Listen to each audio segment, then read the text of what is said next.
Today we're taking a long, hard look at a crisis that has fundamentally shaken Australia's vocational education and training sector, the VET sector. We're talking about an integrity collapse so massive that the national regulator has gone from, well, auditing paperwork to actively hunting down and voiding tens of thousands of what are essentially fake qualifications. So our mission is to unpack this unprecedented regulatory crackdown. It's being led by the Australian Skills Quality Authority. Right. ASQA, as everyone calls them. Exactly. And this isn't just about fines or, a slap on the wrist. It feels like a profound shift in philosophy. They're demanding real, demonstrable competence over just, well, paper compliance. And the scale of this shockwave it's truly immense. We're dealing with a systemic cleansing. Since late 2024, the sources confirm that at least 30,000 diplomas, certificates, statements of attainment, they've all been canceled. Voided. Gone. Because the providers or registered training organizations, they issued these credentials without delivering adequate training or, in many cases, conducting any kind of credible assessment at all. 30,000. It's a staggering number. But, it raises a critical question right out of the gate. Are these 30,000 cancellations proof that AQA finally has the right tools to measure real learning? Or is it an admission of something else? Exactly. Is it an admission of a systemic failure that allowed this kind of fraud to operate unchecked for years? We need to know why this all came to a head now, what these, quote, bad faith providers were actually doing, and what it means for the students and employers caught in the middle. Okay, so let's start by putting some concrete names and numbers on this. This is all happening under ASQA's Qualification Integrity Program, and it's moving fast. Very fast. Since late 2024, the regulator has moved aggressively. We're talking 11 RTO registrations canceled outright. And that's not the end of it. No, that number is projected to go past 15 by the end of 2025. And that regulatory action, it translates directly to those voided credentials. The total number of, well, fraudulent qualifications canceled just ballooned. How quickly are we talking? It soared past 25,500 by September 2025. And just a couple of months later, by November, we're looking at estimates of 30, maybe even 32,000. And it's important to understand where the impact landed. This wasn't spread thinly across hundreds of small operators, was it? No, not at all. It was highly concentrated and in really critical public-facing industries. I mean, we can look at the data from specific, now deregistered providers. Oh. Well, take Luvium Fedi Ltd. They had over 7,300 graduates affected. In what fields? Care and first aid. Then there was IET. Over 6,800 people affected, mostly in disability and community services. And Spec Education Fedi Ltd., another 4,200 qualifications voided, mostly in childcare. Those sectors are alarming enough. But it wasn't just confined to care roles. Not by a long shot. We saw huge action against DSA Ventures Polidia Ltd. They were heavily focused on building and construction. They had over 1,500 qualifications canceled. In high-risk areas, I imagine. Exactly. Things like structural principles, workplace health and safety units. And that links directly back to the whole point of this crackdown. Public safety. It's all about public safety. When these qualifications are voided in aged care, you have unqualified people providing services to, and I'm quoting the regulator here, very vulnerable people. And in construction. It could be a safety unit that impacts the integrity of a building or a work site. This is a risk management exercise for the public, not just, checking boxes. What's fascinating here is that this enforcement isn't happening in a vacuum. I mean, these operators must be fighting back. They are. DSA Ventures, for example, they appealed their deregistration. It's a common legal tactic to stall things. And how did that go? The Administrative Review Tribunal threw it out. Dismissed the application in September 2025. So this isn't just ASQA acting alone. The judicial system is backing them up, confirming that the regulator has the authority to act based on learning outcomes, not just paper trails. And that judicial win seems to have paved the way for ASQA's whole strategic redirection. It's all laid out in their 2025-26 regulatory risk priorities. They're calling it a more forensic, outcomes-based posture. That's the phrase. They took this long laundry list of risks they used to have and just boiled it down to 6 core interconnected problems. And there was a surprising detail in that new list. Online delivery, which for years felt like ASQA's #1 enemy, it's not a standalone risk anymore. Right. It seems the regulator finally realized that the problems they saw with online courses, thin engagement, suspiciously fast completions, they were really just symptoms of a bigger problem. So we folded those concerns into the new top priority. Exactly. The question isn't how you deliver the course anymore. It's if that delivery can plausibly produce competence. So let's look at the top two risks because they really define this new world. Number one is shortened course duration. So they're not just looking at the number of hours listed on the paperwork. Oh, absolutely not. The sources show they're all about timetable realism.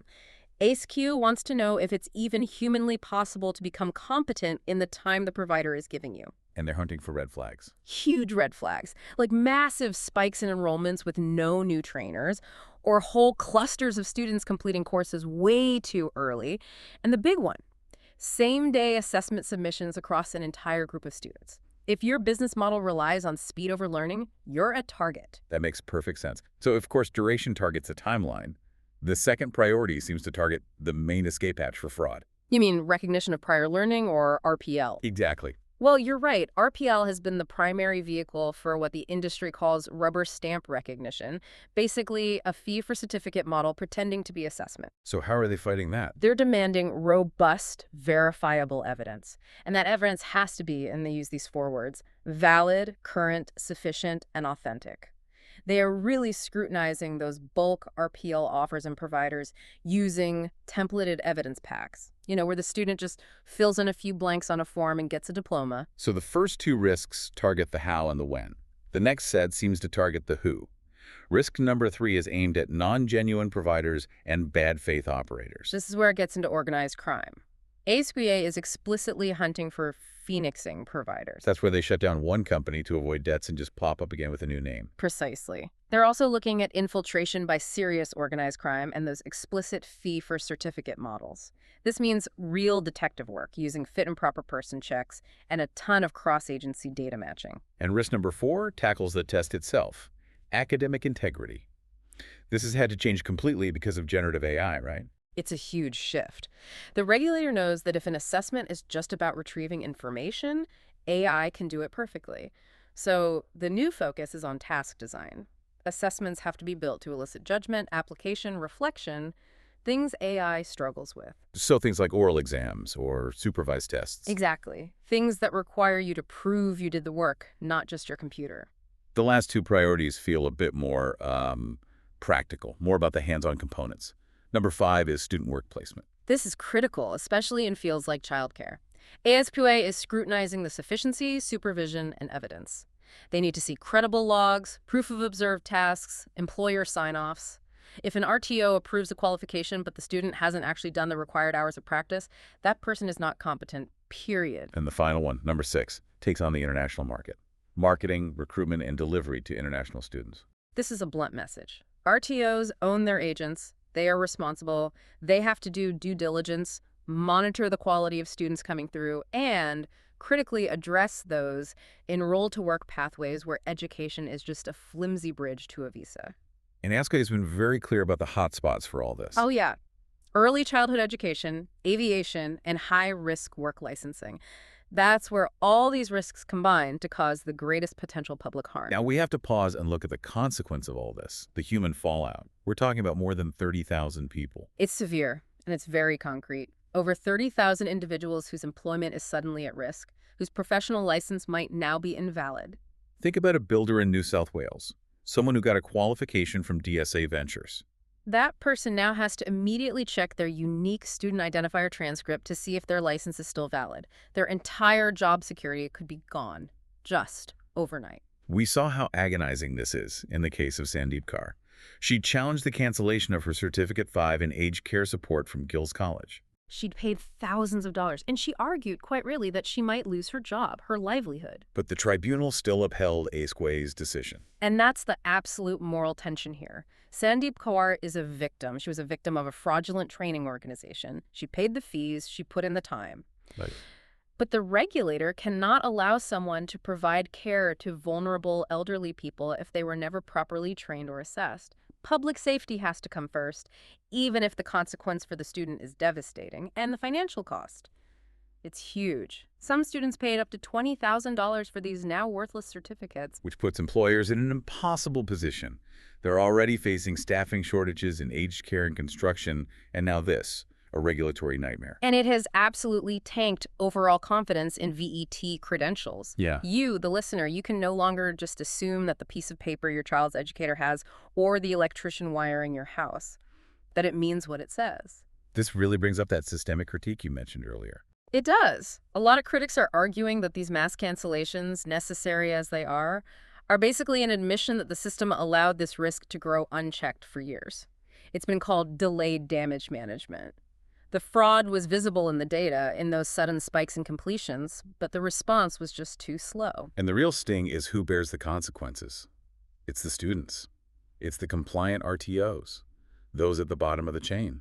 Meanwhile, there's a lot less public visibility of action against the architects and beneficiaries, the corporate structures, the shadow owners, the offshore agents who engineered this and profited for years. The system cleaned up the mess, but did it punish the people who made it? So for any student looking at a course now, the warning is pretty stark. It is. ASQA has told consumers, if a course is promising things like no classes to attend, or get your qualification in 7 days, or a fast-tracked path to skilled migration, you need to be extremely wary. If it seems too good to be true, it's not quality training, it's just revenue extraction. Looking forward, this whole crackdown gives us the context for the new 2025 standards for RTOs. This is a big legislative reform. It's shifting the whole sector towards a mandatory self-assurance model. Meaning providers have to build integrity in from the start. Exactly. It demands they operate with traceability and design for outcomes. It's an attempt to embed integrity by design so the regulator doesn't have to find the failures years later. So for the 30,000 plus students who've been affected right now, what is the immediate practical path forward for them? Okay, first step. They must check their unique student identifier, their USI transcript, that's the official record of the cancellation. Right. And here is the crucial detail. Because the qualification was declared void, it cannot be credit transferred to a new, legitimate provider. It's as if it never existed. So they have to start over. But surely their actual experience counts for something. Precisely. They have to pursue a legitimate recognition of prior learning assessment with a compliant provider. But they can't just show up empty-handed. They need robust evidence. Logbooks, marked assessments, employer declarations saying, I saw them do this. So a receipt for the course isn't enough. Not even close. ASQA has been very clear. Blank enrollment forms or payment receipts prove nothing about competence. And the money they lost. Yeah. $5,000, $10,000, $20,000. That's a separate battle. Financial redress has to be sought through state consumer protection agencies. Or, if they used a government loan, the Commonwealth Ombudsman. But that process, it's slow. And it's often very difficult. The shift in ASQA's whole approach is pretty stark then. It is. The volume of their audits is actually lower, but their enforcement is so much sharper. Cancellations have more than doubled in the last reporting period. They're being more targeted. They're acting on intelligence. The VET tip-off line got over 3,000 tips in the 12 months to mid-2025. That is now a key intelligence backbone for them, feeding multi-agency operations.